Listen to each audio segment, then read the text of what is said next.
Chel Jokno, who argued that no law can limit the constitutional power of the impeachment court as it is supreme in trying impeachable officers. The respondent, however, manifested that the oral arguments will be done by Attorney Michael Powa, who argued that the power of the court cannot be exercised by disregarding due process and cannot be used for fishing expedition. Rebuttals were done by the same counsels. Afterwards, the senator judges went to a caucus which lasted for 1.5 hours.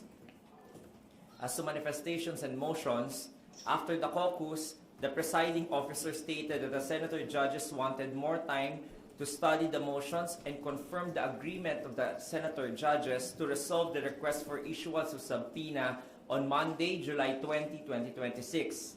He further confirmed that the senator judges are going to ask the parties about their positions for 10 minutes per senator and not more than 1 hour per side.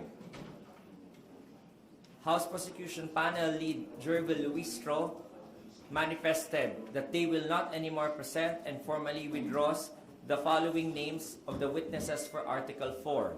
Number 1, PNP Firearms and Explosive Office Representative Michael Flores, Bons Magsambol, Sheriff Abe Andes, a family member of a victim of threats, and an unnamed psychiatrist.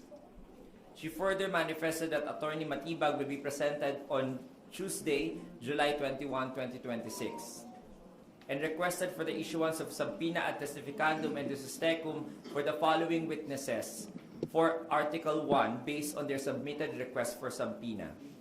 Number 1, Marivic Pareja for July 21 and 22, 2026. 2 land bank employees including Violeta Constantino, branch manager of Shaw Boulevard branch, Ninita Camposano, branch manager of DepEd branch, for July 21 and 2022 as well. A subpoena should also be issued based on their request to Lynette Ortiz, President and CEO, but for subpoena ducis tecum only. Upon clarification of Senator Judge Bam Aquino, the presiding officer confirmed that the defense will present its evidence after the House panel of prosecutors have finished the presentation of evidence in chief of all the articles of impeachment. The lead defense counsel, Attorney Season, manifested that the counsel for prosecutors made lengthy and unnecessary statements during yesterday's hearing and asked the court to remind the parties to refrain from doing so. The presiding officer granted the same and reminded the parties to refrain from making unnecessary statements in their manifestations. Senator Judge Kiko Pangilinan manifested that the proposal of the presiding officer to allow unnecessary statements to both parties would have been the better ruling, since the impeachment court is a political proceeding as well and shouldn't be bound by very technical rules. Following rulings by the presiding officer on various evidentiary motions and objections by both parties, the trial was adjourned, and pursuant to the rules of procedure on impeachment trials, the impeachment court will resume session on Monday, July 20, 2026 at 2 p.m. The agenda is the arguments of and clarificatory questioning by the senator judges to the parties relative to the issuance of subpoena ducis tecum to the BIR, AMLC, and banks. Any questions?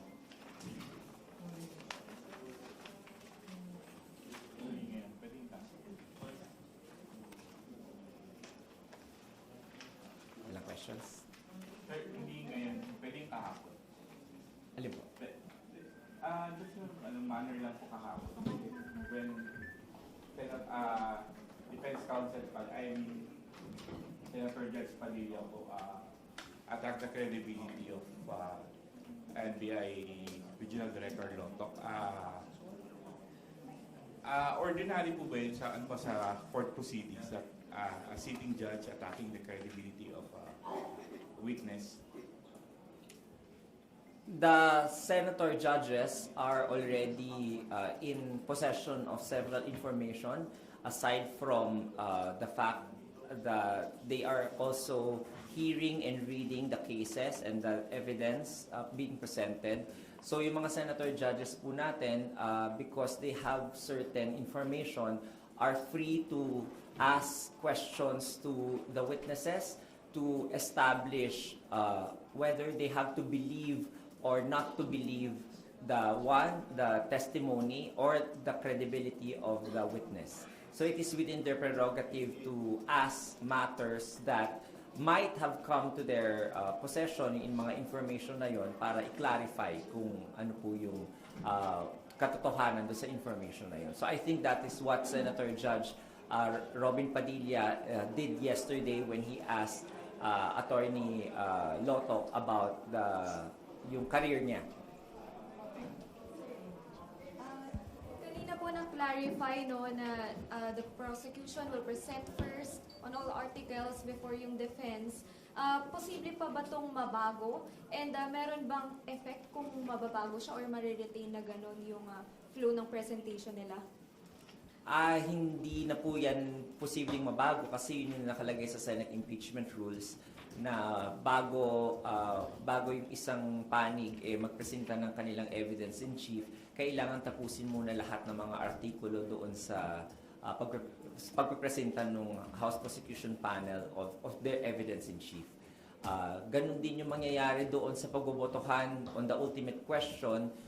Kailangan nilang pagbotohan din yun pagkatapos ng lahat ng pagpresenta ng mga ebidensya, hindi per artikulo, hindi pagkatapos ng bawat evidence in chief nung magkapilang panig. Attorney, doon po sa malamang nabotohan doon sa pagpapasagpina sa bank and tax records, ano po ang magiging batayan dito? Simple majority po ba ng 24 senators or ng present sa trial? Tama ka dyan, Nympha, no? Pag mga ganyang mga ordinaryong mga botohan lamang, simple majority lamang ng quorum. So only those senator judges present will be able to vote. And yung mananalong boto doon is 50% plus 1. So kung 21 po on Monday, 11 votes lang kailangan. Tama po. And in-expect na po kaya yan sa Monday?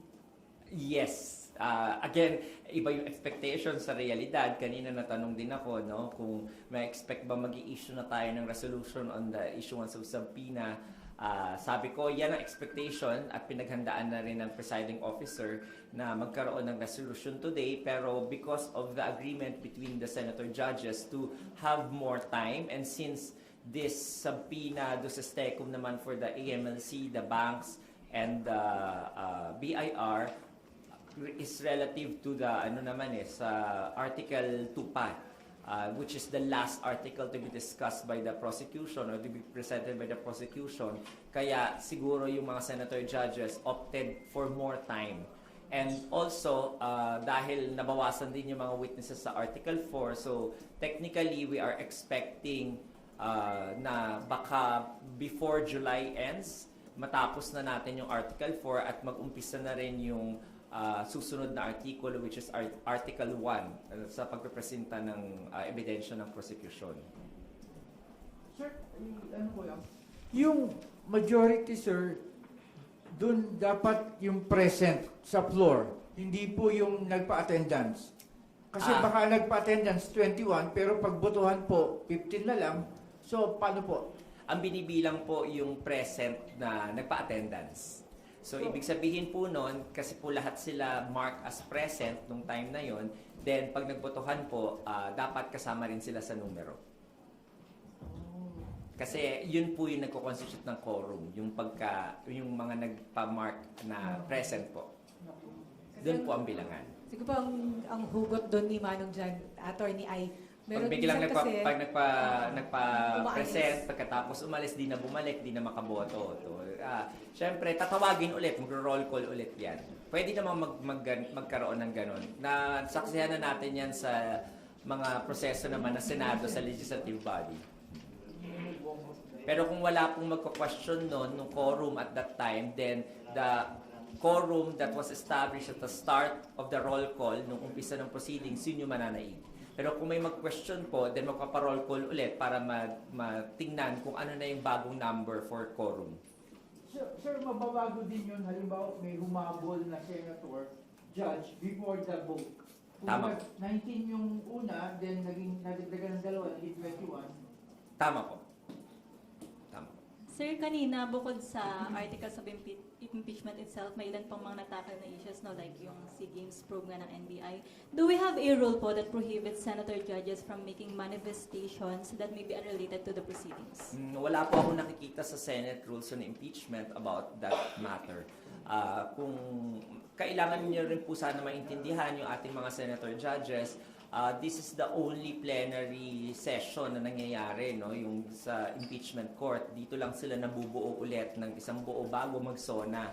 Kasi ngayon naka-recess pa ang Senado. So, kung meron silang babanggitin about certain supervening event na nangyari, then wala silang ibang chance na banggitin yon kundi dito sa plenaryo ng impeachment court. So, kaya ganun din ang paraan ng pagtayo ni Senator Judge Robin Padilla and Senator Judge Alan Peter Cayetano at saka nila Senator Judge Pia Cayetano. Kaya kanina nasaksihan natin na wala silang ibang recourse but to raise the issue during the proceedings of the impeachment. Sir, ask ko lang, yung pagbawas ng mga witnesses ng prosecution, with that, how do we see yung pacing na nung trial? Mapapabilis na ba or ano mo bang tingin niyo? Katulad ng sinabi ko, hindi na natin kailangan gugulin yung 11 days para sa Article 4. Now, yung 11 days na yon nakatakda yon dahil sa 10 testigo nila na nakaplanong ipresenta. So, dahil nung makikita ninyo, bawat testigo, halos 2 days, di ba? So, kung ganun yung takbo ng mga dalawang testigo, lahat ng mga testigo na yung ipresenta nila, then kukulangin talaga yung 11 days, baka umaba ng 20 days yung pagtalakay lamang sa Article 4. So by reducing the number of witnesses, nakabawas din yon dahil hindi na natin ini-expect na kailangan pa nating tapusin yung 11 days na yon. So kaya sinasabi ko kanina, baka before the end of July, and tinatalakay na natin yung Article 1. Kasi na po, plana. Thank you. Thank you po. Happy weekend. Oo nga, happy weekend. Pero may pasin kami ulit ng Friday. Yeah, Friday. Oh, yes. Baka na mangyari naman. Every Friday na yun. Oo daw, sabi ko. Okay, Susunod ako sa okay. inyo. Thank you, attorney. Patrick! Uy, hello, long time. Ano lang, recording mo.